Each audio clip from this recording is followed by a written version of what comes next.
Welcome to r/RedditRevenge. This is a story of someone getting back at someone with revenge after being wronged. And today we have 3 great stories. So subscribe, hit the like button, and let's begin. The first story. General manager refused to pay my salary, knowing that I had no money. I left the company and they lost an employee who was making record profits for the company. The second story. My neighbors were stealing my gas, so I thought I'd share my new recipe for ruining their car. The third story. Manager made me late because of a stupid customer. I fulfilled the customer's order and served him a turkey in plastic. Today's first story is, leave me out to dry after I bring your company record profits? Let's see how that plays out for you. Backstory, circa 2017. I worked at a small 36-room condo hotel on Marco Island, Florida, and that property was owned by a small venture capitalist firm ran by 2 wealthy siblings and one of their sons. I was brought on board by a colleague who was hired as the general manager. Since this was a new or small operation that had pretty much zero actual industry knowledge or expertise, it was basically the GM and myself who were responsible for bringing real changes to the property, while also wearing multiple hats and doing the job of several roles with our industry experience. There was only one other office employee who was a curmudgeonly old lady. Ironically, her name was actually Karen, who basically just did the billing for unit owners and sat in the back when she could. I myself was responsible for not only the day-to-day front desk presence, phone presence, concierge presence, assigning daily housekeeping duties, and running a brief night audit, but most importantly also managing the business revenue strategy and competitive set, and online room inventory with our own website, and major OTA companies like Expedia, Booking, Trivago, etc. 2017 was a record year for us, and my revenue strategy earned the company several tens of thousands of dollars more than previous years by comparison. Then SH starts slowly hitting the fan Q2 to Q3. My colleague, the GM, resigned due to personal issues completely unrelated to his work performance. That brought the staff down to 2 people, Karen and I. Karen had had this month-long trip to Italy planned like 2 years in advance, so she was going to go regardless. Karen flies out in the midst of the news that there's a bad hurricane a few days out from landfall. Cue Hurricane Irma. For those unaware of hurricane grading, Irma made landfall in the US as a Category 4. That is staggeringly powerful. For reference, Katrina, which devastated New Orleans in 2005, was also a Cat 4. Needless to say, everyone was on high alert and made plans to evacuate. During my evacuation, not on the clock or being paid by the company whatsoever, the firm's accountant called me on my personal phone asking me to walk her through steps on how to remotely run the property management systems audit. With hotel computer systems, the day doesn't actually end until you tell the system that the day is over, and that it's time to run reports and tally up the numbers. So if no one's there to do the audit, the hotel will permanently be stuck on a previous day. I spend about 2 hours on the phone with her while evacuating from a natural disaster, and I was never compensated for it. Irma ended up making landfall on the island I worked on, and the entire surrounding area lost power for about a week. We all returned to devastation, some of our rooms on the top floor having their walls and roof blown out, and slowly trying to pick up the pieces back up. My hours were cut from 40 per week to about 16 per week, as the damage from the hurricane drove business way down. I was beginning to struggle financially, and I was forced to use all my PTO and vacation days I had earned up to this point to keep full paychecks coming in, as I was just some single 24 to 25-year-old guy who lived alone, and the company offered absolutely zero roadmap for getting back to full-time compensation. I sent the CEO, who I spoke with every week in revenue meetings, an email explaining the situation, and asking for a possible advance to make ends meet for the time being. The email I got back was basically one sentence to the effect of, "OP, we'll be open again soon, thanks." Bold strategy. Let's see how that plays out for you considering I'm the literal only person running the hotel operations right now. Within a week, I secured an interview for a better-paying job closer to home, crushed the interview, and kept it completely to myself. The CEO's brother, the CFO, had flown down to be on property for the first day of the reopening, where business started to come back to normal. The day before the reopening, while in the office, I got a call from HR at the new company confirming the job offer, and to stop by later that day to finalize everything. I called the CFO and asked him to come down to the office because I wanted to talk. The second he got there and he asked what's up, I told him I was resigning effective immediately. OP, you realize that'll make it hard for us to open tomorrow, right? Me. Nothing personal. Just like your company has financial concerns that prevent you from keeping your only employee here to run the hotel, I also have financial concerns that prevent me from staying here as I have bills to pay. You'll be open again soon, don't worry. He gritted his teeth and said, "Okay then." I handed over my key to the property, got in my car, and never looked back. Edit. At the risk of sounding fake, I omitted the part where there was a FedEx guy who tried to deliver a package in the middle of me telling the CFO that I was quitting. He awkwardly turned around and waited outside for our conversation to finish. We had the front door propped open to air out the moldy smell of hurricane damage, so he could still hear everything. As soon as the CFO left, the FedEx guy walked back inside with the package and said, "Dude, that was effing perfect. I don't think I'll ever have a better throwing it back in someone's face moment in my entire life." The next story is, want some free gas? I got you, bro. So several years ago, my friend, we'll call him Boris, and I would always help each other do the spring cleanup for our properties. This included taking out damaged trees, preparing garden plots, and taking care of our weed-infested yards. I was going to be the first on the cleanup details, so I prepared tools and implements the Friday before the big cleanup was to happen. Sharpening tools and chainsaw chains, lawnmower blade, and just getting everything in order. Among those tasks was mixing had with 2-cycle oil. Finished up kinda late and generally put things away for the next day.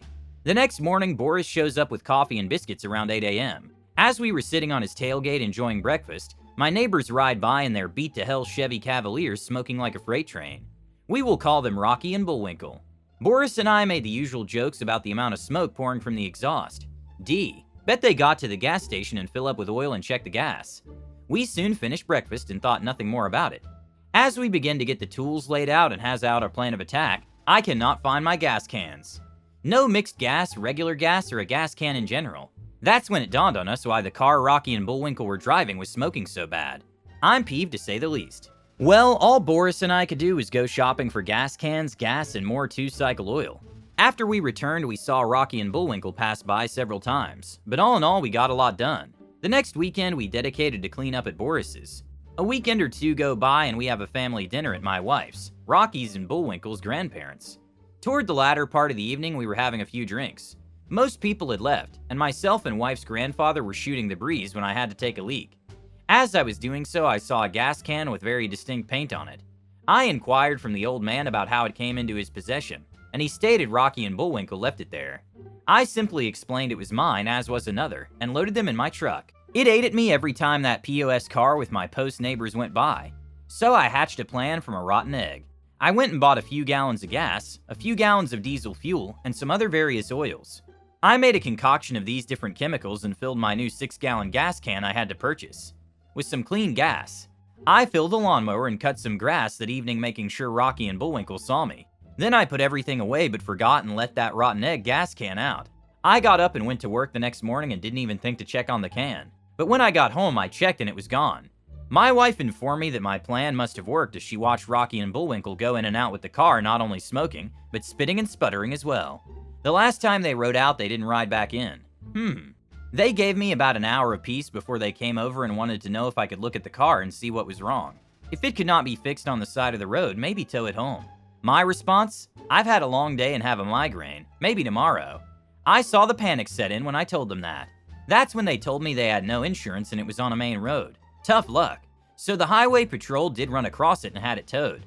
It was going to cost them around $500 to get it out of impound. Plus they had to have current registration and insurance. Car wasn't worth it. Well, they're those type of people that good luck just falls on them, and the pastor for a local church gave them an old Ford Taurus. Took me a few cans of rotten egg gas, but I got the motor to lock up after about a month. This time it quit in their grandparents' yard. So they scrapped it, and as luck would have it, they got their income tax returns. They bought a nice looking Ford F-150, but it began having problems too. Smoked really bad. They did take it to a mechanic that eventually found the problem. He got the truck running right again for about $1,500, and I've never had any more gas come up missing. Thanks for reading. Edit. You may ask, why wouldn't you confront them on stealing your property when it first started? Oh, I did confront them after I found my gas cans at their grandparents'. They just lied and old grandpa got amnesia about the cans got to his house. Further confrontation would have just caused me problems as they were the grandparents' golden boys who could do no wrong. I did eventually install cameras, but it was weeks after the last incident of things going missing. I didn't have any problems after the cameras went up. Really didn't have any problems after they found out the truck had bad fuel. The last story is, keep me after closing, enjoy your plastic. Back in the day, I worked for the Walmart deli. We closed at 9. One of the closing duties was wiping down our 2 big slicers, one for meat, one for cheese. They were such a pain to clean. The meat slicer, which is particularly important to this story, would spray meat bits all over itself. It was not always possible to clean it throughout the day, so the bits would harden and hide in awkward places. It was just an unpleasant job and took anywhere from 10 to 20 minutes for me to clean satisfactorily. So it's after 9 and I've done a pretty good job cleaning the meat slicer. It's very nearly done, in fact. All of a sudden, a client pops up at the window asking for lunch meat. Sorry, sir, we're closed. It's 9 p.m. It's not that long ago. Could you make an exception? No, sir, I'm sorry. Subtext, I'm tired as F, man. I'm going home. He leaves and I figure the exchange is done. It didn't even seem that negative on the whole. 5 minutes later, as I'm removing the blade to wash it, the manager on duty shows up with that mother effing customer tagging along at his heels. There's the biggest SH eating grin on the customer's face. His eyes are sparkling. His cheeks are 2 plump little balls of fat. He's so proud of himself. He went and got daddy all by his lonesome. Cut him some meat, said my manager. But it's after closing, I said. Cut it, said the manager and walked off. It's Walmart. You get used to being SH'd on by both customers and coworkers. So I bite my tongue, swallow my loathing, and put the blade back on the machine. The customer still has this effing look on his face like, ha ha ha, peon. He immediately points out the cheap A turkey lunch meat, the kind that's basically a whole bunch of turkey bits compressed into the vague shape and color of turkey breast. It's gross and fatty and a little translucent. If you touch it too insistently, it falls apart. Of course, this a-hole would order 3 pounds of it. I'm not a mean person by nature, nor am I particularly vindictive. I don't look for ways to hurt people, is what I'm saying. But as I started slicing this SH cheap A meat on this formerly clean slicer, smearing fatty turkey lard all over, spraying sticky slimy reject turkey flesh into every nook and cranny, knowing how very hard this particular brand would be to clean up, watching this effing annoying man rock back and forth on his heels with this delighted smile. Delighted that he was going to keep me an extra 20 or 30 minutes past my clock out time in my cozy bed. 2 can play at that petty a-hole game. If you know anything about sliced order lunch meat, we keep the plastic on as much of the meat as possible to keep it as fresh as possible. You peel it back when the blade gets too close. Well, I just didn't peel it back. The customer was staring straight at me. I don't know if he were even thinking about what I was doing. Maybe he was doing a victory lap in his tiny skull. In any case, the last 2 pounds of that translucent turkey was interspersed liberally with strips of translucent plastic. Hard hammering, I print off the label, smack it on that bag, give it to him, grunt at him, and then think, I've got to get out of here fast. I've never cleaned as fast as I cleaned that night.